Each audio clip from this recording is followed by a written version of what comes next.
శ్రీ గురుభ్యో నమః. హరి ఓం. నారాయణాయ పరిపూర్ణ గుణార్ణవాయ విశ్వోదయ స్థితిలయోన్నియతిప్రదాయ జ్ఞానప్రదాయ విబుధాసుర సౌఖ్య దుఃఖ సత్కారణాయ వితతాయ నమో నమస్తే. శ్రీ గురుభ్యో నమః. నమస్కారం. నా పేరు రఘునందన్. నేను శ్రీ ఆనంద తీర్థాచార్య మఠద ఆచార్యుల దగ్గర ఆధ్యాత్మిక విద్యను అభ్యాసం చేస్తున్నాను. యుగాలు 4: కృతయుగం, త్రేతాయుగం, ద్వాపరయుగం, కలియుగం. ఈ యుగాలన్నీ నిలిచినటువంటిది ధర్మం మీద. ఇంతకీ ధర్మం అంటే ఏంటి? యుగాలన్నీ ధర్మం మీద నిలుచుంది అని చెప్పాము. ధర్మం అంటే ఏంటి అంటే ధరించేది ధర్మము అని. ఇంకొక భాషలో చెప్పుకుంటే ధర్మం అనేది ఒక శక్తి, ఒక ఫోర్స్. అది తానంతట దాన్ని నిల్చోలేదు, ఒకరు నిల్చోపెట్టారు. ఎందుకంటే శక్తి అని చెప్తున్నాము, తానంతట దాన్ని ఎగ్జిస్ట్ అవ్వదు. శక్తి అనేది ఒకరు దాన్ని పంపాలి, సృష్టించాలి, దాన్ని రక్షించాలి. అయితే వేదాలు, ఉపనిషత్తులు చెప్పేది విష్ణువే ధర్మాన్ని నిలబెడతాడు. ఋగ్వేదం చెప్తుంది అతో ధర్మాన్ని ధారయన్, ధర్మాన్ని ధరించేది ఈ విష్ణువే అని ప్రసిద్ధమైన విష్ణు సూక్తంలో ఇది ఉంది. అతో ధర్మాన్ని ధారయన్, ఈ విష్ణువే ధర్మాన్ని ధరిస్తున్నాడు. ధారకత్వాత్ ధర్మో విష్ణు అని మనకి శాస్త్రాల్లో తెలుస్తుంది. ధర్మాన్ని కాపాడుతున్నది, ధరిస్తున్నది విష్ణువు. అతను ధరించి ఉన్నాడు. అతనికి ధర్మ అని కూడా పేరుంది. విష్ణు సహస్రనామంలో మనకి తెలిసి వస్తుంది విష్ణువుకి ధర్మ అని పేరుంది. అయితే సూత్రే మణిగణ ఇవ అని కృష్ణుడు భగవద్గీతలో చెప్తున్నారు. ఈ అంతటినీ తాను ధరిస్తూ సూత్రంలో ఆయన ఉన్నారు, సృష్టిస్తున్నారు, దాన్ని నిలబెడుతున్నారు కూడా. ఉట్టి జీవులను నిలబెట్టడం కాదు, వాటికి కావాల్సినటువంటి సమకరణలను సేకరించి వాళ్ళకి ఇచ్చి వాళ్ళని నిలబెడుతున్నారు. అంటే దైహికంగా మాత్రమే కాదు, మానసికంగా కూడా. కాబట్టి ధర్మం అనేది మానసిక శక్తి. దాన్ని పరిపాలించాలి అంటే కొన్ని నియమాలు ఉన్నాయి. దాన్ని తెలుసుకోవాలి ముందుగా. ఎలా తెలుసుకోవచ్చు ధర్మాన్ని? ధర్మం తెలుసుకోకుండా అయితే చేయలేము. తెలుసుకోవాలి అంటే జ్ఞానం సంపాదించాలి అని అర్థం వస్తుంది. జ్ఞానాన్ని ఎక్కడి నుండి పొందొచ్చు?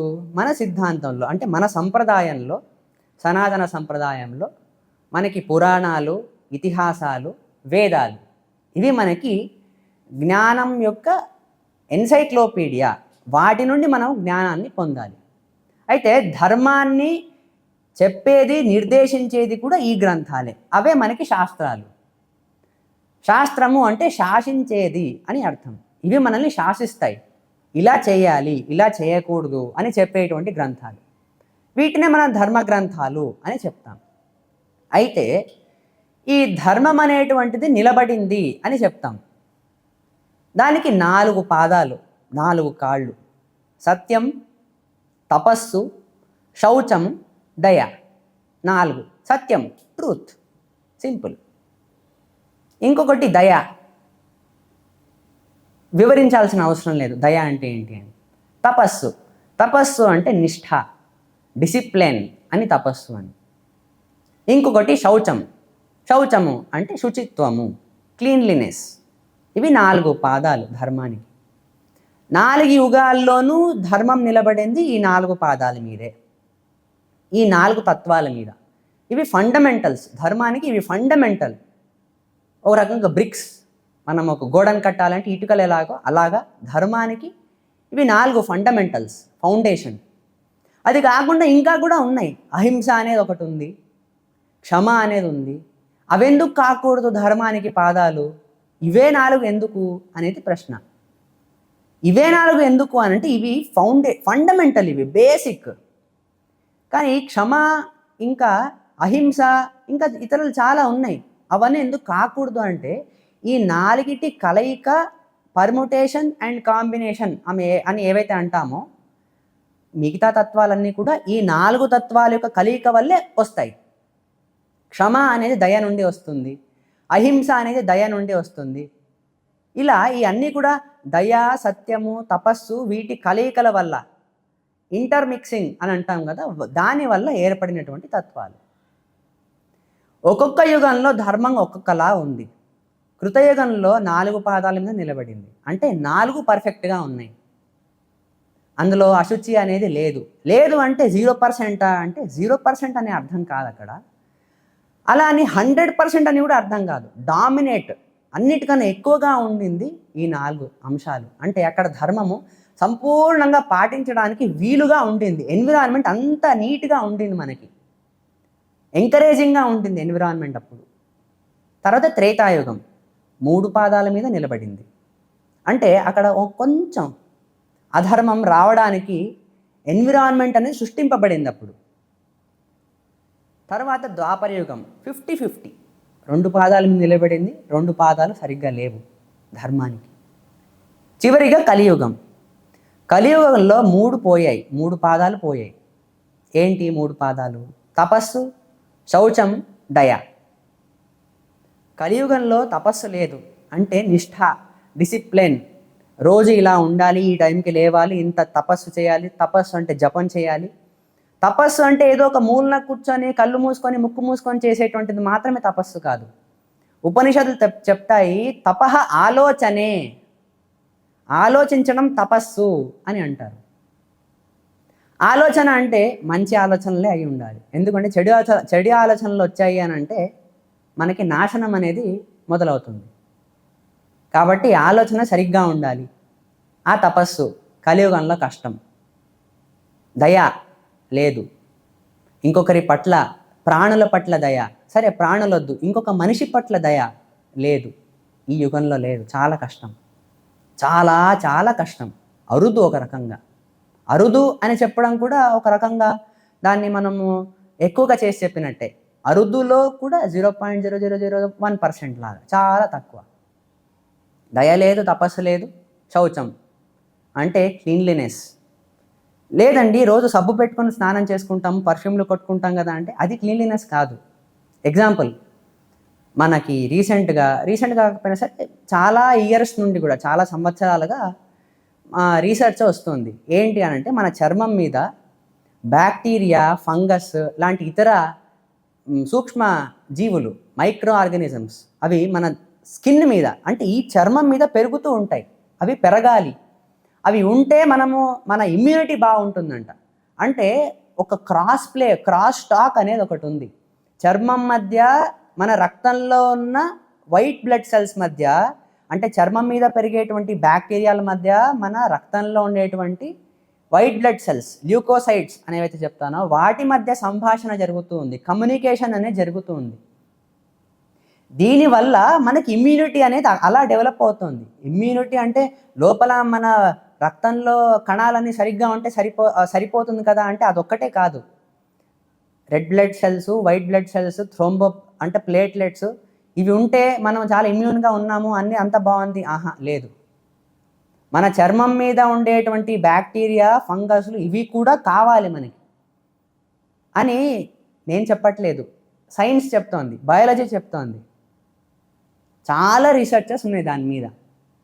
మనం ఏం చేస్తున్నాము, సోప్ పెట్టి రుద్దింది. సోప్లో ఏముంటుంది, డామినెంట్గా సోడియం లారేట్ అనేటువంటి కెమికల్ ఎక్కువగా ఉంటుంది. దానివల్ల మనకి నురుగు అనేది వస్తుంది. సోప్ చేసేది ఏంటి అని అంటే మన చర్మం మీద ఉండేటువంటి నూనె, ఆయిల్, దాన్ని తీసేస్తుంది. ఎప్పుడైతే ఆ ఆయిల్ కంటెంట్ పోతుందో ఈ బ్యాక్టీరియా మన చర్మానికి పట్టుకునే గ్రిప్ పోతుంది. అది పోయింది అంటే బ్యాక్టీరియా వాషౌట్ అయిపోతుంది మన స్నానం చేసినప్పుడు. అలా మనం ఏం చేస్తున్నాము, పొద్దున ఒకసారి, మధ్యాహ్నం ఒకసారి, సాయంత్రం ఒకసారి రిపీటెడ్గా స్నానం చేసి సబ్బుతో రుద్ది మన బ్యాక్టీరియా, ఫంగస్ అన్నిటిని మనం వాషౌట్ చేస్తున్నాం చర్మం మీద నుండి. ఇమ్యూనిటీ పాడవుతుంది. తెలియకుండా అయ్యో క్లైమేట్ బాగాలేదు, వెదర్ బాగాలేదు, అందుకే నాకు ఆరోగ్యం బాగాలేదు, జలుబు వచ్చింది, ఆహారం బాగాలేకపోవడం వల్ల జలుబు వచ్చింది. కరెక్టే, ఆహారం బాగాలేకపోవడం వల్ల జలుబు లేదా జ్వరాలు ఇవన్నీ వస్తాయి, కరెక్టే. కాకపోతే దానికి మూల కారణం వేరే ఒకటి ఉంది. మనం ఏం చేసాము, మన ఇమ్యూనిటీని మనమే తగ్గించుకుంటున్నాం. దానికి కావాల్సినట్టుగా లోపల నుండి నింపుతున్నాం. లోపల నుండి ట్యాబ్లెట్లు మింగుతూ ఉన్నాం. ఇప్పుడు ట్యాబ్లెట్లే ఆహారం అయిపోయింది. అన్నం ఆహారం అది పోయింది, అది సెకండరీ. ఇప్పుడు ప్రధాన ఆహారం ట్యాబ్లెట్లు, రోజుకి 10-20 అలా ఉంటాయి. ఈ ట్యాబ్లెట్లు మింగి మింగి అక్కడ కొంచెం ఇమ్యూనిటీ పోయింది. అది కాకుండా ఇంకా రకరకాల డైట్లు అని చెప్పి తింటున్నాం. అయ్యో ఎంత డైట్ చేస్తాను, ఎంత ఆహారం తింటాను, అయినా నా ఇమ్యూనిటీ బాగాలేదు. ఎలా బాగుంటుంది? చర్మం మీద ఉండేటువంటి కణాలే లేవు, ఏవైతే కావాలో అవే లేవు. అప్పుడు కమ్యూనికేషన్ అనేది లేదు. కమ్యూనికేషన్ లేనప్పుడు లోపలున్న సెల్స్ ఎలా పెరగాలి, వాటికి ఎలా తెలియాలి బయట ఏం జరుగుతుంది అని? కాబట్టి రెడీగా ఉండవు బ్లడ్ సెల్స్ కూడా. అలా రెడీగా ఉండకపోవడం వల్ల ఇంటర్నల్ ఇమ్యూనిటీ అనేది తగ్గుతుంది. కాన్స్టెంట్ అలర్ట్లో ఉంటుంది బాడీ, ఎప్పుడు కాషన్లోనే ఉంటుంది, ఎప్పుడు రెడ్ లైటే, ఎప్పుడు ఏమవుతుందో తెలియదు. అందుకే మనకి రోగాలు ఎక్కువ. పోనీ దీన్ని ఎవరైనా కరెక్ట్గా చెప్తారా అంటే అది లేదు.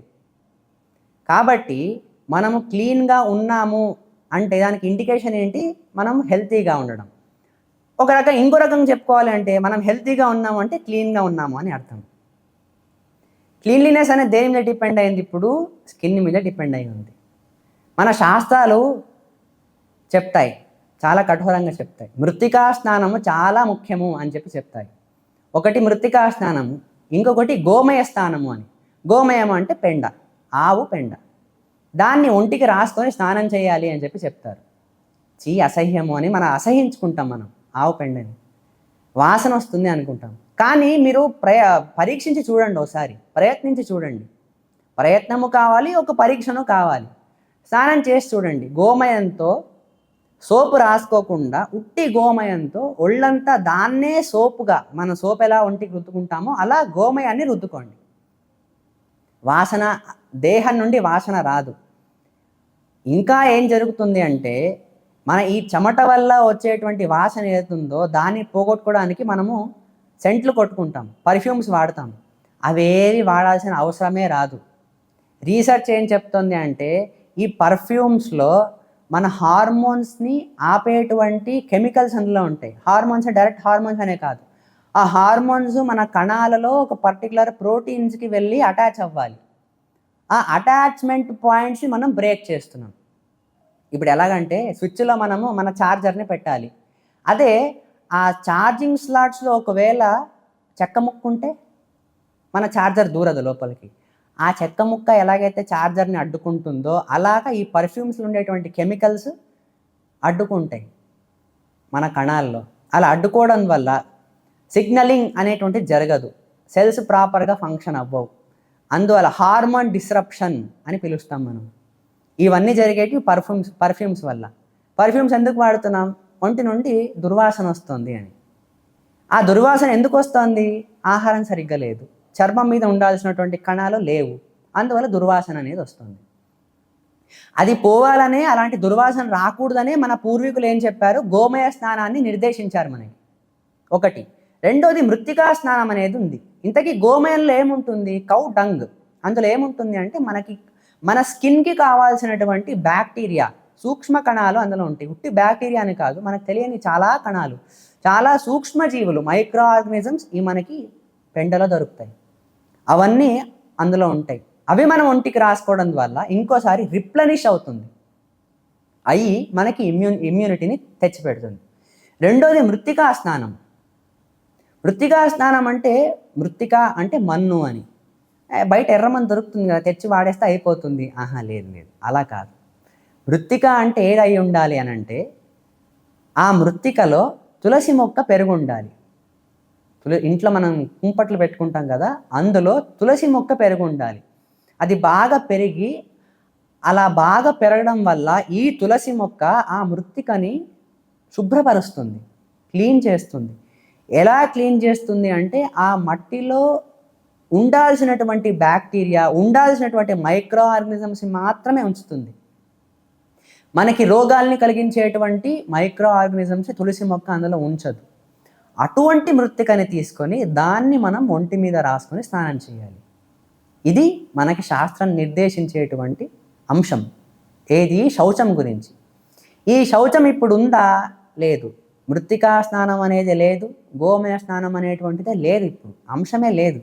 కాబట్టి కలియుగంలో శుచి కూడా లేదు, శౌచము కూడా లేదు. 3 పాదాలు లేవు: దయ, శౌచము, ఇంకా తపస్సు. ఇంకొక పాదం మిగిలి ఉంది, సత్యం. అతి కష్టం మీద నిలబడి ఉంది కలియుగంలో సత్యం అనేది. భాగవతంలో మనకు కనిపిస్తుంది. ఒక వృషభం, ఒక ఎత్తు ఉంటుంది, దానికి ఒక పాలి ఉంటాడు. వాడు చాలా నల్లగా, చాలా అసహ్యంగా ఉంటాడంట. ఆ ఎత్తు 3 కాళ్ళు లేవు దానికి, ఒకటే కాలు మీద నిలబడి ఉంది. ఆ మాలి ఉన్నాడు కదా, దాన్ని చూసేటువంటి వాడు రప్ప రప్ప రప్ప రప్ప కొడుతున్నాడు దాన్ని. అది అరుస్తోంది, వేదనతో అరుస్తోంది అది. దీన్ని పరీక్షిత్ మహారాజు చూస్తున్నాడు, దూరంగా చూస్తున్నాడు. ఎందుకు ఇలా అవుతోంది అని ప్రశ్నించుకుంటున్నాడు. దానికి అతనికి వచ్చే జవాబు, ఎత్తు అదేదో కాదు, అది ధర్మము. ధర్మాన్ని ఎత్తుతో పోలుస్తారు. ఎందుకు ఎత్తు? వేరే జీవులే లేవా? ఎత్తే ఎందుకు? సింహం అయి ఉండొచ్చు కదా, లేదా ఏనుగు అయి ఉండొచ్చు కదా. ఎందుకంటే ఇందాక మనం ఏం చెప్పుకున్నాం, ధర్మ అనేది చాలా బలిష్టమైనటువంటి వస్తువు, 4 పాదాలు నిలబడింది అని. ఆ 4 పాదాల మీద నిలబడాలి అంటే సరే, 4 పాదాల జీవిని తీసుకున్నాము. 4 పాదాలు ఎత్తే ఎందుకు అవ్వాలి? బుల్లే ఎందుకు అవ్వాలి? వృషభం ఎందుకు అవ్వాలి? వేరే కూడా అవ్వచ్చు కదా. సింహం ఉంది, ఎందుకంటే చాలా బలిష్టమైంది సింహము. ఏనుగు చాలా బలిష్టమైంది కదా, అదెందుకు తీసుకోలేదు అంటే దానికి ఒక కారణం ఉంది. ఈ వృషభానికి స్టెబిలిటీ ఇంకా స్ట్రెంగ్త్, ఈ 2 చాలా ఎక్కువ. మనము పొలాన్ని దున్నేటప్పుడు వృషభాన్ని వాడతాం తప్ప ఏనుగుని తీసుకొచ్చి దున్నం పొలాన్ని. ఆ పొలం దున్నడానికి వృషభాన్ని ఎంచుకోవడానికి రెండింటి మధ్య కనెక్షన్ ఉంది. ఆలోచిస్తే మనకి తెలుస్తుంది ఏంటి ఆ కనెక్షన్ అనేది. ఇలా వృషభాన్ని చూపిస్తూ, వృషభము ధర్మరూపంగా ఉంటూ దానికి ఉన్న 4 పాదాల్లో 3 పాదాలు పోయాయి. ఏంటా 3 పాదాలు? శుచి, తపస్సు, ఇంకా దయ. ఇవి లేవు, ఒక పాదమే ఉంది. ఆ ఒక పాదం మీద నించున్న వృషభాన్ని ఆ మాలి, నల్లటి మాలి, అసహ్యంగా ఉండేటువంటి ఆ మాలి కొడుతున్నాడు. ఎవరు ఆ వ్యక్తి? వృషభాన్ని ధర్మంతో పోల్చాం. ఆ వ్యక్తి ఎవరు అంటే అతడే కలిపురుషుడు. కలి అని ఎవరైతే అంటామో ఆ కలి ఆ ధర్మాన్ని కొడుతున్నాడు, వేధిస్తున్నాడు. ఒక పాదం మీద నిలుచుంది, అతి కష్టం మీద నిల్చుంది ఆ వృషభం. అంటే కలియుగంలో ధర్మం అనేది అతి కష్టం మీద ఒక పాదం మీద నిలబడుతుంది. ఏంటి ఒక పాదము అంటే సత్యము అనేటువంటి ఒక పాదం. ఈ యుగంలో సత్యం అనేది ఒకటే కాలం మీద నించుంది అని చెప్పి మనం చెప్పుకున్నాం. మధ్వాచార్య అంటారు, సత్యస్య వచనం శ్రేయ, సత్య జ్ఞానం చ దుష్కరం అని అంటారు. అంటే సత్యం మాట్లాడు అని చెప్పడం చాలా సులువు, కానీ సత్యం ఏంటి అని తెలుసుకోవడం చాలా కష్టం. సత్యం ఏంటి అని తెలుసుకోవడం చాలా కష్టం మనకి ఈ రోజుల్లో. కాబట్టి సత్యనిష్టగా ఉన్నటువంటి వ్యక్తులు చాలా అరుదు. ఆ ఎద్దు, ఆ వృషభము అతి కష్టం మీద ఒక కాళ్ళ మీద నిలబడింది అని చెప్పాం కదా, అది సత్యము అని. ఒకటే పాదము సత్యం. ఈ కలియుగంలో సత్యం లేదు అని కాదు, సత్యం ఉంది, కానీ అతి కష్టం మీద ఉంది. చాలా శ్రమ పడాలి సత్యాన్ని తెలుసుకోవాలి అంటే. మధ్వాచార్య అదే చెప్తున్నారు మనకి. సత్య జ్ఞానం చ దుష్కరం. సత్యాన్ని చెప్పేవాళ్ళు అరుదు, సత్యం తెలుసుకోవడం కూడా చాలా కష్టమైనటువంటి విషయం. చాలా శోధన చేయాలి, రీసెర్చ్ చాలా కావాలి. సరైనది ఏంటి, తప్పేంటి అని 2 తెలుసుకొని, రెండింటిని డిస్టింగ్విష్ చేసి ఇది కరెక్ట్, ఇది తప్పు అని తెలుసుకొని, సత్యాన్ని మాట్లాడడానికి, తెలుసుకోవడానికి ధైర్యం కావాలి. అవన్నీ విషయాలు తెలుసుకొని ఆ తర్వాత చివరిగా సత్యము, ఇది నిజంగా సత్యము అని చెప్పి నిర్ధారణకి రావాలి. శక్తి చాలా కావాలి. అందుకే ఈ యుగంలో సత్యం అతి కష్టం మీద నిలబడింది అని చెప్పి చెప్పాము. దొరుకుతుంది, ఖచ్చితంగా దొరుకుతుంది, కానీ కొంచెం కష్టం. అయితే ఎందుకు ఇలా ఉంది అని అంటే కలియుగ ధర్మము అని చెప్పి చెప్పాము. అయ్యా ధర్మము అని చెప్పి చెప్పాము, ఇందాక ధారకత్వాతోనే ధరించేది అని చెప్పి చెప్పాము. ఈ యుగమే ఎందుకు అలా ఉంది అంటే ఈ యుగాన్ని ఎవరైతే పాలిస్తున్నారో ఆ వ్యక్తి అలా ఉండడం వల్ల ఈ యుగానికి ఇటువంటి లక్షణాలు ఉన్నాయి. ఎవరు ఆ వ్యక్తి? ఆ వ్యక్తి పేరు కలి. కలి అంటే అతను ఒక జీవియా, లేకపోతే అదొక శక్తినా, లేకపోతే ఏదో ఒక జస్ట్ మనము దాన్ని అలా ఊహించుకున్నామా అంటే శాస్త్రాలు అంటే అది ఊహించుకున్నటువంటి వస్తువు ఏం కాదు, అది ఒక జీవియే, కాకపోతే తామస జీవి. తను ఎవరి చేతన సృష్టింపబడ్డా లేకపోతే తను అలాగే ఉన్నాడా అని ఇంకో ప్రశ్న వస్తుంది. తను సృష్టించబడినటువంటి వారే. ఎవరు సృష్టించారు అంటే ఎవరైతే ఈ బ్రహ్మాండాన్ని సృష్టించారో, ఎవరైతే సకల జీవరాశులను సృష్టించారో ఆ వ్యక్తియే ఈయన్ని కూడా సృష్టించింది. అందరిని సృష్టించింది బ్రహ్మదేవుడు. కాబట్టి బ్రహ్మే సృష్టించాడా? అవును, ఒక రకంగా బ్రహ్మే సృష్టించాడు. కానీ బ్రహ్మదేవుడికి కూడా ఒక సృష్టికర్త ఉన్నాడు కదా. ఎవరు? నారాయణుడు. నారాయణుడే ఈ బ్రహ్మాండాన్ని సృష్టించింది. బ్రహ్మదేవుని సృష్టించింది నారాయణుడే. ఈ కలిపురుషుడిని కూడా సృష్టిలో తీసుకొచ్చింది నారాయణుడే. ఉపనిషత్తులో ఒక వాక్యం ఉంది, సంభూతిం చ వినాశం చ యస్తద్వేదో భయం సహా. ఇది ఈశావాస్య ఉపనిషత్తులో వస్తుంది. ఉపనిషత్తు ఏం చెప్తుందంటే సంభూతిం అంటే సృష్టిని ఇంకా సంహారాన్ని రెండింటినీ చేసేది భగవంతుడే అని మీరు తెలుసుకోవడం చాలా ముఖ్యము, లేదంటే అంధం తమస్సుకి వెళ్తారు అని చెప్తుంది. అంధం తమస్సు అంటే నరకం కన్నా చాలా హీనాయమైనటువంటి ఒక లోకం, చాలా ఘోరమైనటువంటి లోకం. ఇది ఉపనిషత్తు చెప్తుంది. కూర్మ పురాణం చాలా స్పష్టంగా చెప్తుంది. ఈ ఉపనిషత్తులో వచ్చిన ఈ వాక్యాన్ని కూర్మ పురాణం దాన్ని వివరిస్తోంది. చాలా డైరెక్ట్గా చెప్తుంది కూర్మ పురాణము. సృష్టి అయినా సంహారమైనా చేసేది నారాయణుడే అని తెలుసుకోకపోతే ఘోర నరకం అవుతుంది అని చెప్పి కూర్మ పురాణం చెప్తుంది. ఇది ఖచ్చితంగా తెలుసుకోవాలి. సృష్టించేది హరియే, సంహారం చేసేది హరియే, అంటే నారాయణుడే చేసేది. ఇంతకీ ఈ కలిపురుషుడితో సంబంధం ఏంటి అని అంటే మనకి నారాయణుడు బ్రహ్మాండాన్ని సృష్టించారు. ఈ బ్రహ్మాండం సృష్టి అవ్వాలి అంటే బ్రహ్మాండం కన్నా ముందు 3 గుణాలను సృష్టిస్తాడు నారాయణుడు. సాత్విక గుణము, రాజస గుణము, తామస గుణము అని 3 గుణాలను సృష్టిస్తారు. ఈ 3 గుణాలకి అనుగుణంగా 3 రకాల జీవుల్లో 3 రకాలు స్వాభావికంగా సాత్విక జీవులు, రాజస జీవులు, తామస జీవులు అండి. సాత్వికంగా అన్ని కరెక్ట్గా చేసుకొని వెళ్ళేటువంటి వాళ్ళు సాత్విక జీవులు. రాజస జీవులు అంటే వాళ్ళని అటు సాత్వికం అని చెప్పలేము, అటు తామసం అని చెప్పలేము. వాళ్ళు ఒక రకంగా ఇంటర్మీడియట్, అటు కాదు ఇటు కాదు, మధ్యలో ఉన్నటువంటి వాళ్ళు. తామస జీవులు అంటే చెడ్డవారు అని. వాళ్ళకి ఏది కరెక్ట్గా ఉండదు, ఏది కరెక్ట్గా చేయరు, అది తామస జీవులు. అయితే ఈ జీవులను ఎందుకు సృష్టించాలి నారాయణుడు? భగవంతుడైన నారాయణుడు జీవులను ఎందుకు సృష్టించాలి అంటే జీవులకి గతి కలిగించడమే భగవంతుడి ప్రధాన ధ్యేయం. మనం ఎవరికైనా what is definition of God అని చెప్పాలి అని అంటే సింపుల్, ఇంతే. జీవులని వాటి గతులని ప్రసాదించడమే భగవంతుడి కార్యము, ఇంతే. భగవంతుడు ఎవరు అని అంటే జీవులకి గతి ప్రదాత, ఇంతే డెఫినేషన్ భగవంతుడిది. ఏంటి గతి? 3 జీవులకి గతి ఏంటి అనంటే జీవులకి తమ స్వభావాన్ని వ్యక్తపరిచేలా చేయడమే దాన్ని గతి అని పిలుస్తారు. సాత్విక జీవులకి తమ స్వభావాన్ని తెలుసుకోవడమే వాళ్ళ గతి, దాన్నే మనం మోక్షము అని పిలుస్తాం. ఎప్పుడైతే జీవులు తమ స్వభావాన్ని తెలుసుకుంటారో దాన్నే మోక్షము అని చెప్పి అంటాము. దీనికి ఈ స్వభావాన్ని వ్యక్తపరిచేలాగా దానికంటూ ఒక ప్రకృతి కావాలి, ఒక ఎన్విరాన్మెంట్ కావాలి, దాన్ని మనం మోక్షలోకము అని చెప్పి అంటాం. కాబట్టి జీవి ఎప్పుడైతే తన స్వభావాన్ని తెలుసుకుంటుందో మోక్షానికి వెళ్తుంది. ఇది సాత్వికులకి మాత్రమే. సాత్వికులైతే మోక్షానికి వెళ్తారు, వాళ్ళు మోక్షానికి అర్హులు. రాజసులు మోక్షానికి అర్హులు కారు.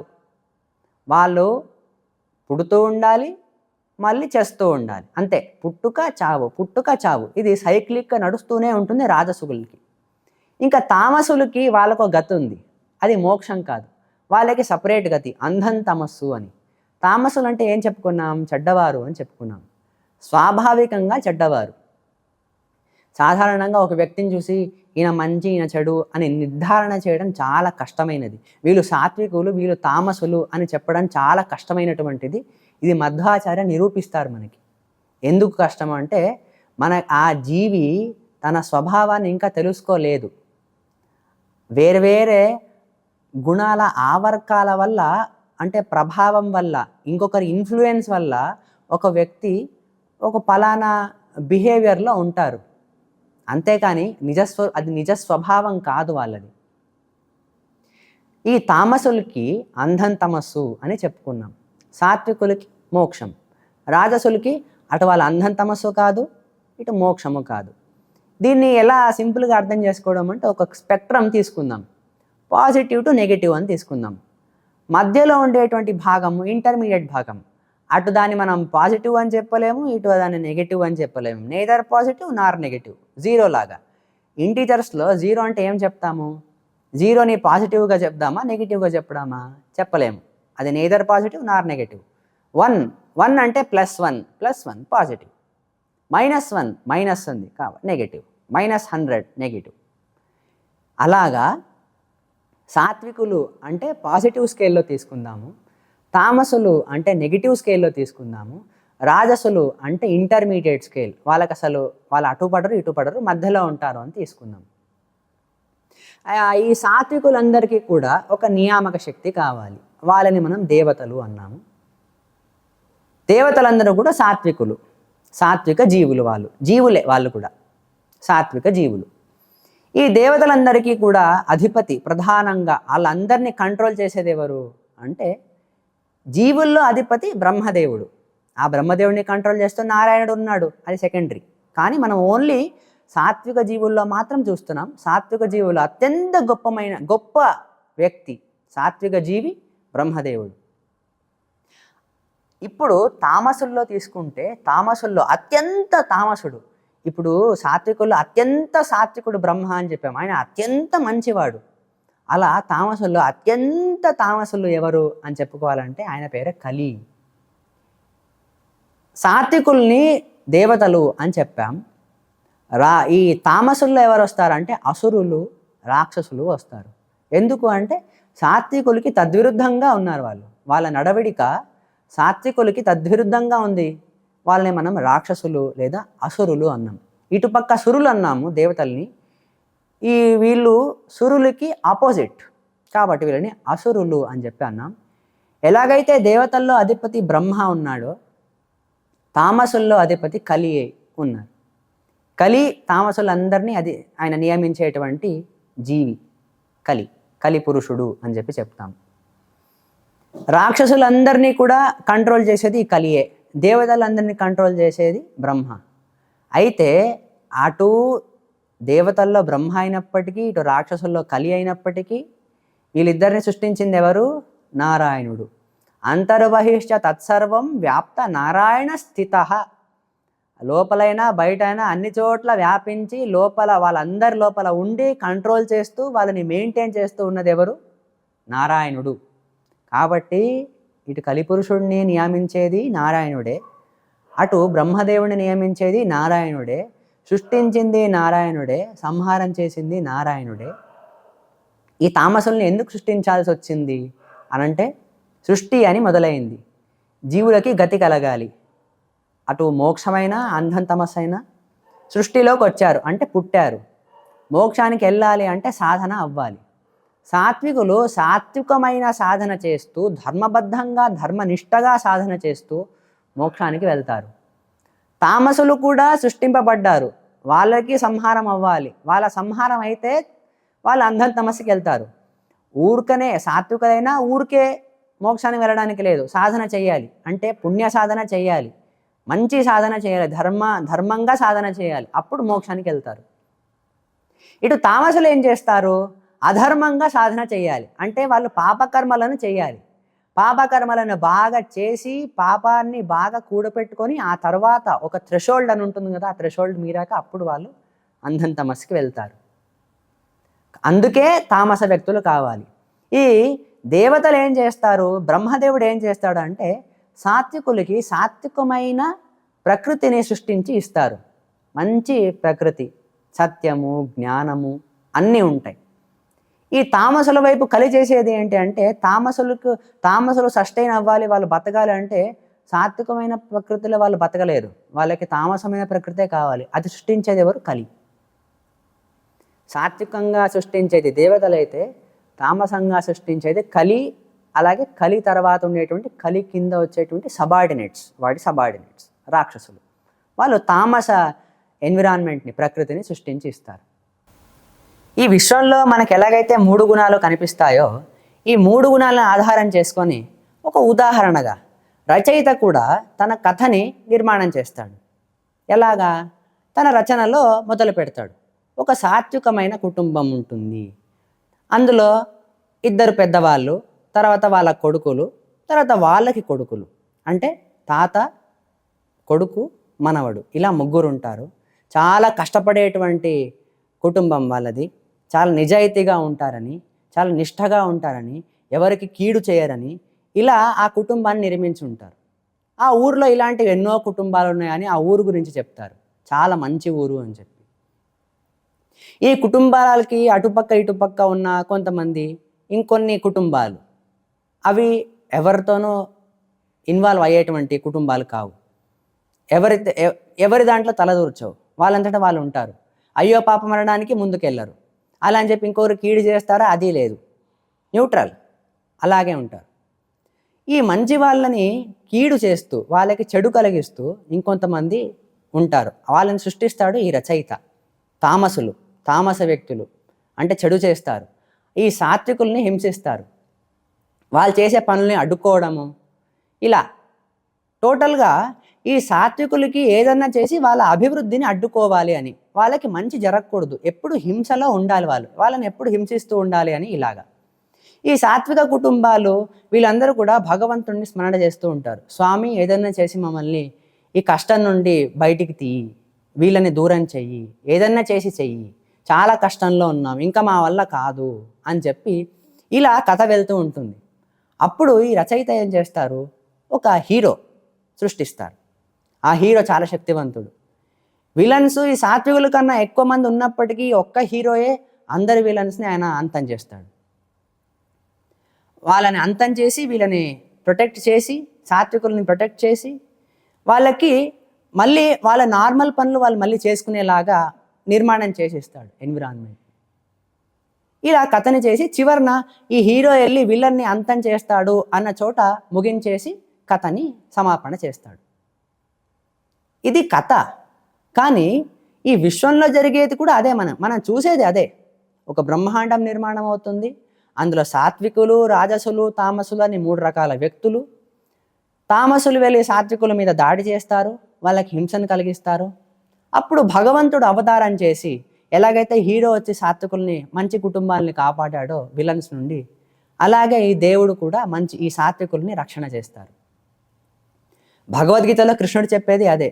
యదా యదా హి ధర్మస్య గ్లానిర్భవతి భారత అభ్యుత్థానమధర్మస్య తత్ ఆత్మానం సృజామి అహం. ఎప్పుడైతే ధర్మానికి చ్యుతి కలుగుతుందో, అధర్మం ఎప్పుడైతే పెరుగుతుందో, అటువంటి స్థితిలో నన్ను నేను ఆవిర్భావం చేసుకుంటాను. వేరువేరు రూపాలతో ఆయన వస్తారు. మత్స్య, కూర్మ, వరాహ, నారసింహ, ధన్వంత్రి అని, పరశురామ, వేదవ్యాస అని, దత్తాత్రేయ, కపిల, రకరకాల రూపాలతో వచ్చి సాత్వికుల్ని రక్షిస్తారు.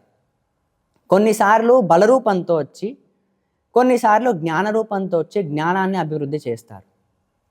అయితే ఇదంతా సరే, మరి తామసులు ఎందుకున్నారు? ఈ కలిపురుషుడి ఈ కలిని ఎందుకు సృష్టించాల్సి వచ్చింది అని ప్రధానమైన ప్రశ్న మనకి.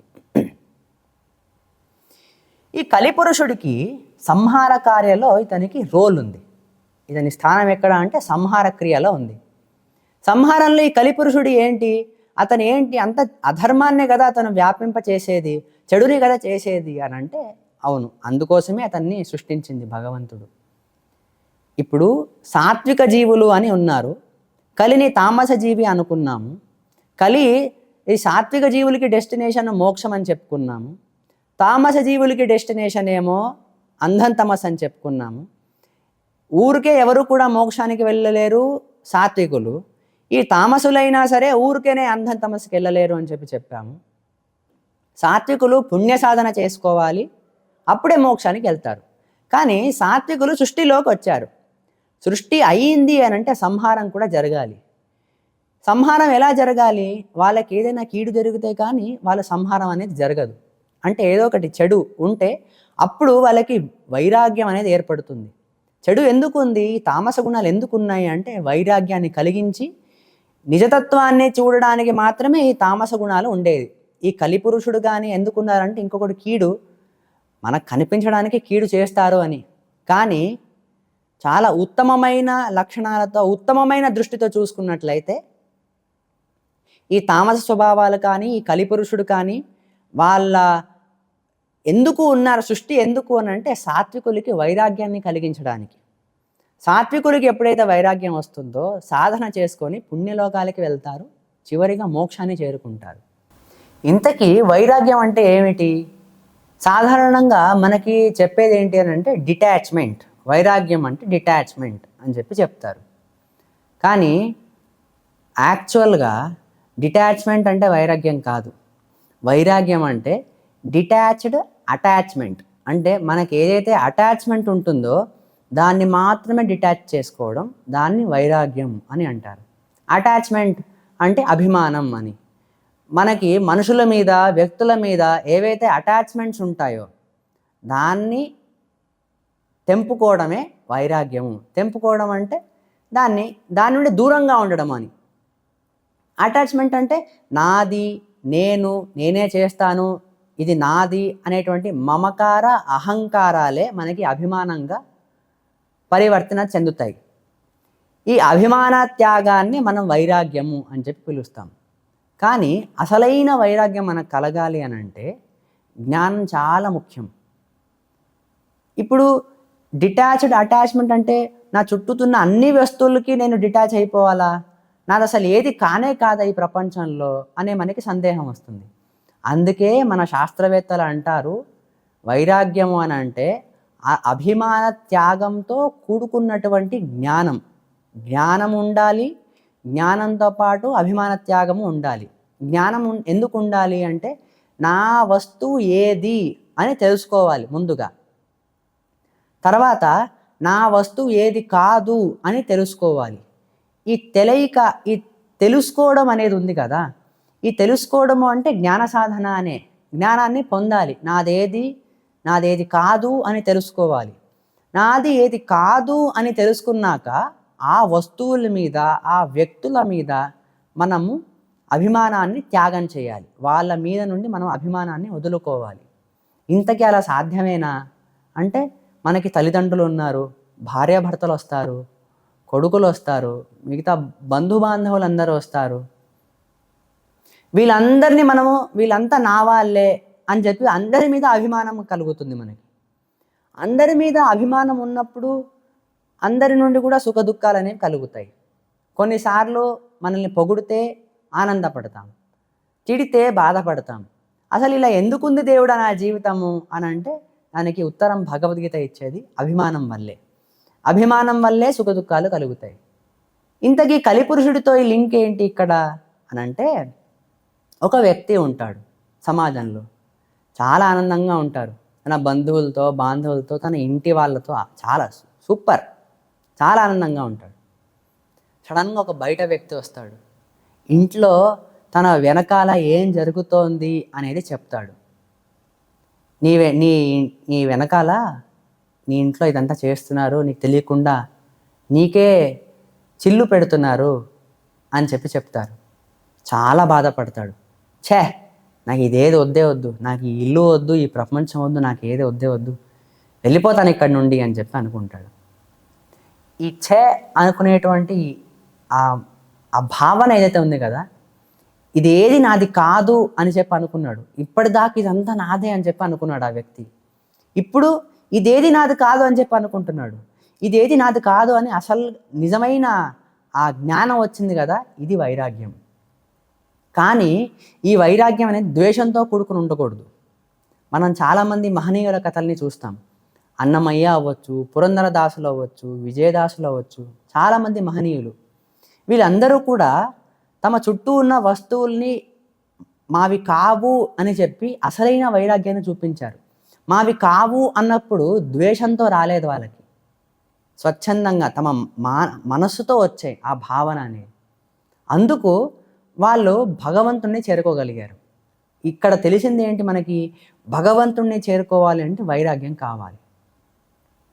ఇప్పుడు ఈ వ్యక్తితో ఏం జరిగింది అంటే, బయట ఒక వ్యక్తి వచ్చి తన చెవుల్ని నింపాడు, చెడు చెప్పాడు. అయితే ఆ వ్యక్తికి ఏం జరిగింది? వేరే ఒక వ్యక్తి వచ్చి ఇంకొకరి ఇంట్లో దూరుతున్నాడు అంటే తప్పు, అది అధర్మం. ఇంకొకరి ఇంట్లో దూరడానికి సర్వతః ఎవరికి కూడా ప్రవేశం లేదు, తల దూర్చకూడదు. ఆ వ్యక్తి తల దూర్చాడు కాబట్టి అతను తామస వ్యక్తి, అతనికి తామస సాధన అయ్యింది, అంటే పాప సాధన అయ్యింది. కానీ ఈ వ్యక్తికి ఏం జరిగింది? నిజంగా ఇతను సాత్వికుడే అయితే భగవంతుడు ఏం చేస్తాడంటే, ఒక తామస వ్యక్తిని తీసుకొచ్చి ఆ తామస వ్యక్తితో చెడుని చేయిస్తాడు. అతనితో ఇతనికి చెడులా అనిపిస్తుంది సాత్విక వ్యక్తికి. నాకెందుకు ఈ హింస, నాకెందుకు ఇలా శిక్ష పెడుతున్నావు అని దేవుడినే తిట్టుకుంటాడు. బిగ్ పిక్చర్ని చూడలేడు. అంటే బర్డ్స్ ఐ విజన్ అని చెప్తాం కదా, ఆ దివ్య దృష్టి, దూరపు దృష్టి, దాంతో చూడలేడు ఈ సిచ్యువేషన్ని. దేవుడిని తిడతాడు. కొంతకాలం గడిచాక అప్పుడు అర్థమవుతుంది ఎందుకు ఇలా చేశాడు దేవుడు అని. దేవుడు ఏం చేశాడు? ఇక్కడ తామస వ్యక్తిని తీసుకొచ్చి ఈ వ్యక్తికి నిజాన్ని చూపించాడు. ఎప్పుడైతే నిజాన్ని తెలుసుకుంటాడో అప్పుడు అతనికి అసలైన వైరాగ్యం కలుగుతుంది. ఈ తామస వ్యక్తికి ఏమైంది? పాపం చేయించాడు.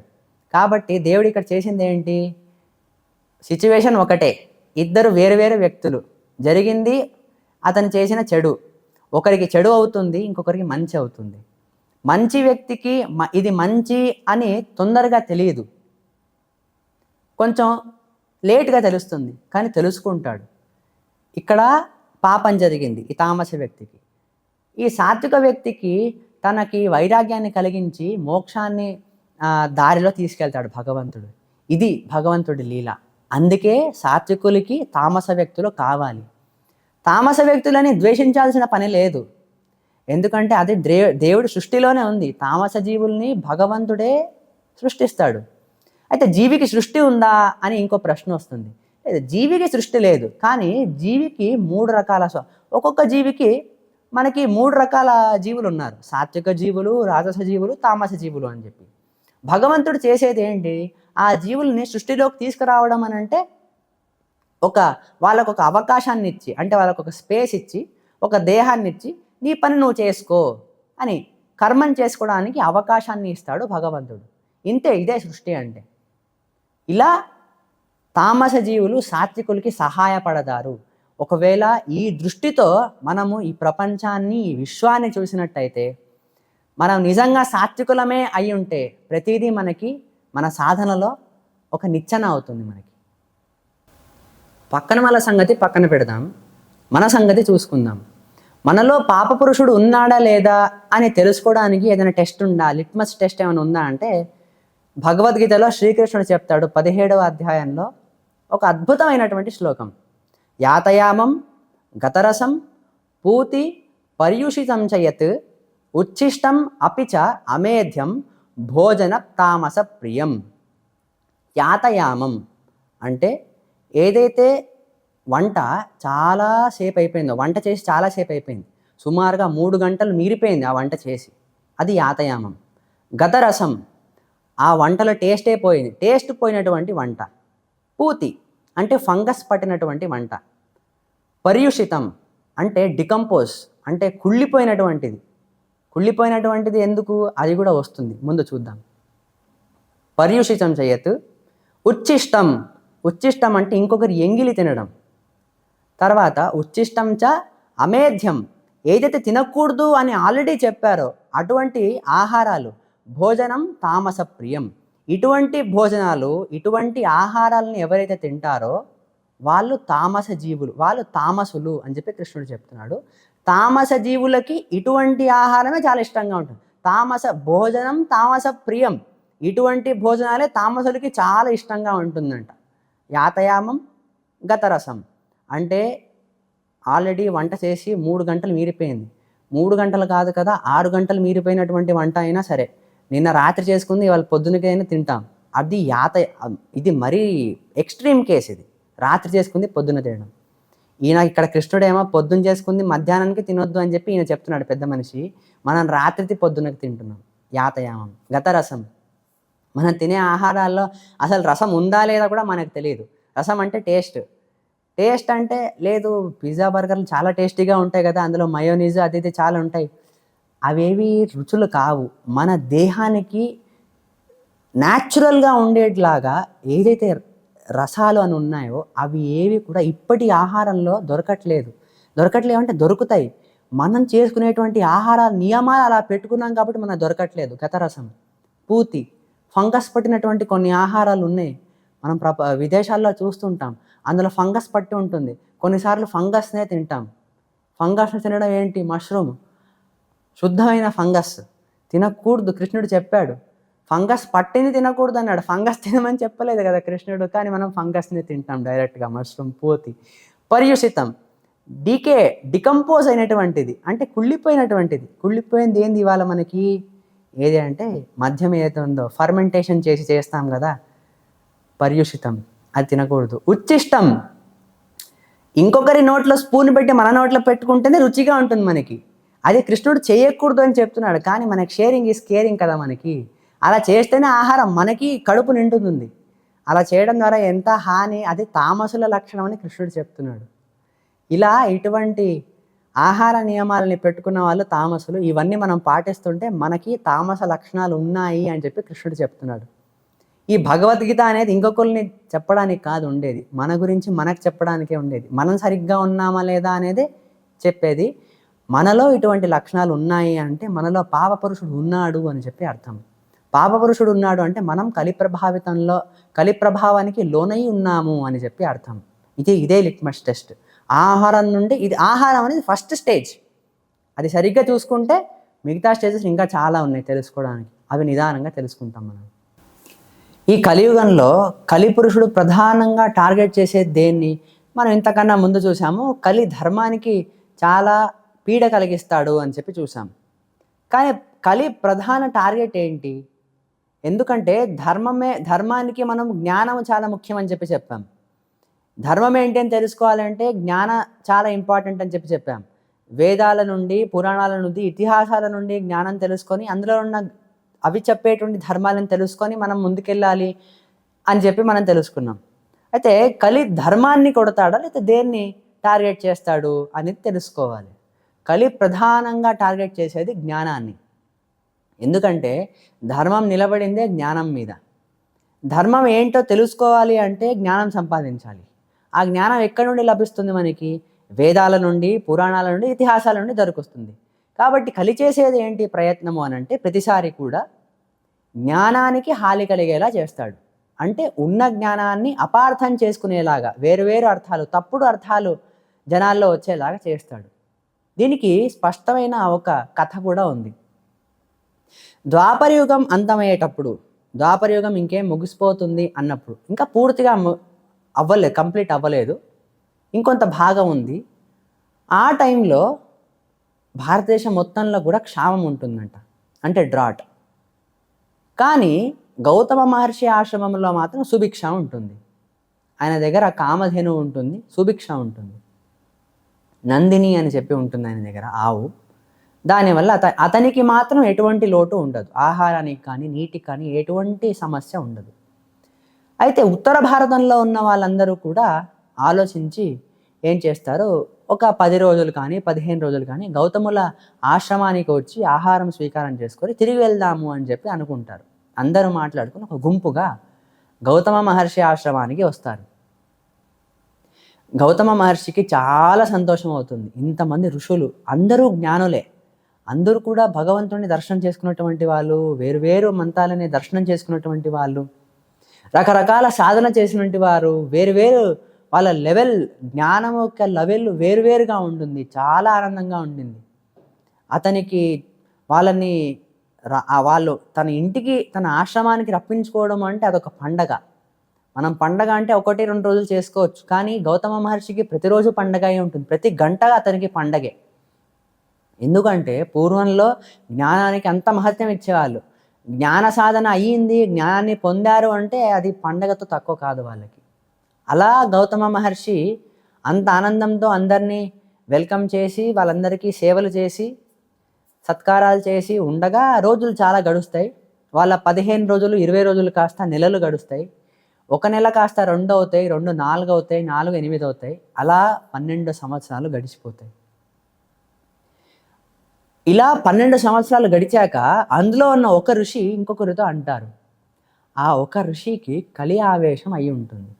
ఆవేశము అంటే కొంత టైం వరకు మాత్రం అతని కలి ప్రభావం అనేది వాళ్ళలో కనిపించుకుంటుంది. కలి ప్రభావం కనిపించుకోవడం వల్ల అజ్ఞానము ఏర్పడి అసూయ, ఈర్ష్య లాంటి వేరు లక్షణాలు వాళ్ళలో కనిపించుకుంటాయన్నమాట. వాళ్ళలోకి వస్తాయి. ఒక ఋషి ఏం చేస్తారో ఆయన ఏమంటారో తన సహపాఠులతో, తన మిత్రులతో అంటారు, మనం ఇక్కడ నుండి బయలుదేరదాము. 12 సంవత్సరాలు అయిపోయింది. ఇక్కడ ఉంటే ఇంకా మంచి సరికాదు. చాలా సంవత్సరాలుగా ఇక్కడే ఉన్నాము అని. ఇంకొందరు మంచి భావనతో అంటారు. చాలా సంవత్సరాలుగా ఇతనికి బర్డెన్ అయిపోతానేమో అనే భావనతో ఇంకొందరు అంటారు. లేదు మనం వెళ్ళాలి. సరే ఒకసారి అతనికి చెప్పి చూద్దాము అని చెప్పి అనుకుంటారు. కానీ వీళ్ళకి తెలుసు గౌతములు ఏంటి అనేది. ఈ 12 సంవత్సరాలలో గౌతమ మహర్షి యొక్క షెడ్యూల్ ఎలా ఉంది అని అంటే పొద్దున లేవడం, తన ఆహ్నేకాలని ముగించుకొని భగవంతుడి పూజ, తర్వాత అందరికీ భిక్ష, అందరికీ ఆహారం తయారు చేసి అందరికీ అన్నదానంలా చేయడము. ఆ తర్వాత అందరి భోజనం అయిపోయిన తర్వాత భోజనం చేశాక కూడా అందరూ కూర్చుని చర్చ, ఒక గోష్ఠి, డిబేట్, సత్యం ఏంటి, పురాణాల గురించి అన్వేషణ, వాటిలో ఉన్న డీప్ సీక్రెట్స్ని డిస్కస్ చేయడం, ఇలా షెడ్యూల్ ఉండింది. రోజంతా ఇలాగే ఉండేది. ఇలా 12 సంవత్సరాలు. ఆనందం ఋషికి. వాళ్ళకి జ్ఞానమే ప్రధానంగా ఉంటుంది కాబట్టి ఇందులోనే వాళ్ళు ఆనందాన్ని వెతుక్కుంటారు.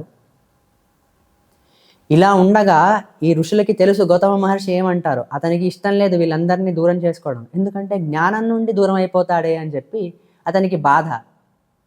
వాళ్ళు ఒప్పుకోరని తెలుసు. అయితే ఏం చేయాలి ఇప్పుడు? అప్పుడు ఆ అందరిలో ఉన్న ఒక ఋషి ఎవరికైతే కలి ఆవేశం ఉంటుందో ఆయన అంటారు, ఒక పని చేద్దాం. మనము మన తపశ్శక్తితో ఒక ఆవుని సృష్టిద్దాము. ఆ ఆవుకి శక్తి ఉండకూడదు. గౌతమ మహర్షి వచ్చి ఆ ఆవుని స్పర్శ మాత్రమే, తన గోరు తగిలినా సరే అది కింద పడిపోయి చనిపోయినట్టు చేయాలి అని ప్లాన్ వేస్తారు. ఇలా మనం దీన్ని దూరం నుండి చూద్దాము. ఆవు పడిపోగానే గోహత్య అయింది, గోహత్య చేసినటువంటి వాళ్ళ ఆశ్రమంలో మంచినీళ్ళైనా సరే స్వీకరించకూడదు అని చెప్పి ఒక వంక చెక్కి ఇక్కడ నుండి వెళ్ళిపోదాము అని చెప్పి అనుకుంటారు. తమ అందరి తపశ్శక్తితో ఒక ఆవుని సృష్టిస్తారు. సృష్టించి అది నిస్సహాయమైన ఆవు, దానికి శక్తి లేదు ఆ ఆవుకి. అటువంటి ఆవు మేతని మేస్తోంది. గౌతములు దాని దగ్గరికి వస్తారు, స్పర్శ చేస్తారు. స్పర్శ చేసిన వెంటనే అది కింద కుప్పకూలిపోతుంది. దానికి ప్రాణం లేనట్టు అయిపోతుంది, చనిపోయినట్టు. గౌతములకి చాలా దుఃఖం కలుగుతుంది. నేను అసలు ఏం చేయలేదు, స్పర్శ మాత్రమే ఇలా అయిపోవడం ఏంటి, నాకు గోహత్యా దోషం వచ్చింది. గోహత్యా దోషం అనేది దానికన్నా మీరినటువంటి దోషం ఇంకొకటి లేదు. గోహత్య అంటే గోహకి ఒక ఆవుకి హింస చేసినా అది హత్య కిందకే వస్తుంది. అటువంటిది ఇక్కడ హింస కాదు, ప్రాణమే పోయింది ఆవుది. ఇంకా ఈ గౌతమ ఋషి ఎవరు సాధారణమైన ఋషి ఏం కాదు. ఈయన ఒక గోత్రానికి ఈయన మూల పురుషుడు. గౌతమ గోత్రానికి మూల పురుషుడు ఈ గౌతమ మహర్షి. భగవద్ దర్శనమైనటువంటి ఋషి. అంత గొప్ప ఋషి ఒక ఆవుని చంపాడు అంటే ఎంత అపకీర్తి అతనికి. దీన్ని ప్లాన్ ప్రకారమే ఋషులందరూ కూడా చూశారు. ఆవుని కింద పడిపోవడము. గౌతమ ఋషి దగ్గరికి వస్తారు, వచ్చి అతన్ని మాటలు అంటారు. ఈ ఆవు చనిపోయింది, ఆవు చనిపోయిన చోట మేము పచ్చ నీళ్లు కూడా కాదు కదా, గాలి కూడా ఇక్కడ పీల్చము అని చెప్పి అందరూ వెళ్ళిపోతారు. వీళ్ళేంటి గౌతము నుండి తప్పించుకోవాలని ఈ ఋషులు. కానీ గౌతముడికి ఏంటి, నా వల్ల చాలా ఇబ్బందికి గురి అయ్యి వాళ్ళందరినీ, ఈ గోహత్య వల్ల వాళ్ళందరూ వెళ్ళిపోయారు కదా, నా ఆతిథ్యాన్ని స్వీకారం చేయకుండా వెళ్ళిపోయారు కదా అని అతనికి బాధ. ఏం చేయాలో అర్థం కాదు. తపస్సు చేస్తారు, ఘోరమైన తపస్సు చేస్తారు. నారదులు వచ్చి చెప్తారు, హే ఋషి, ఇది నీ వల్ల అయింది కాదు, అదంతా ఆ ఋషులు ప్లాన్ వేసి నీ నుండి తప్పించుకోవాలి, నీ నుండి వెళ్ళిపోవాలి, ఇక్కడ నుండి వెళ్ళిపోవాలి అని చెప్పి చేసినటువంటి ప్లాన్ ఇది అని చెప్పి అంటారు. ఋషికి చాలా కోపం వస్తుంది. వీళ్ళంతా చేసింది ఏంటి? తన తన చేత ఏదైతే పని జరగదో అటువంటి పనిని చేయించారు. గోహత్య నాటకం ఆడారు వాళ్ళు. నాటకం కూడా ఆడకూడదు కదా! అయితే అప్పుడు శాపం ఇస్తారు. కానీ శాపం ఇవ్వకన్నా ముందు కూడా గంగాదేవిని ప్రార్థిస్తారు. ఆ చనిపోయిన ఆవు మీద గంగాదేవి వస్తే ఆ ఆవు మళ్ళీ జీవానికి తనలో మళ్ళీ జీవం వస్తుంది అని చెప్పి అనుకొని గంగాదేవిని ప్రార్థించి అక్కడ కోరుకుంటారు. అక్కడ గంగాదేవి వస్తుంది. ఆ చనిపోయిన ఆవు మీద పడుతుంది. అది కృత్రిమమైనప్పటికీ అందులో జీవం వస్తుంది. ఇటువంటి ఆవు లేచి నిలబడుతుంది. ఆ ఆవు మీద గంగాదేవి నీళ్లు పడ్డాయి కాబట్టి ఆ ఆవు మీద పడినటువంటి నీళ్లు మళ్ళీ ముందుకు పారుతాయి. ఇలా పారినటువంటి నదియే గోదావరి. గో అంటే ఆవు, ఆవు మీద నీళ్లు పడి ప్రవహించినటువంటి నది అది గోదావరిగా మారుతుంది.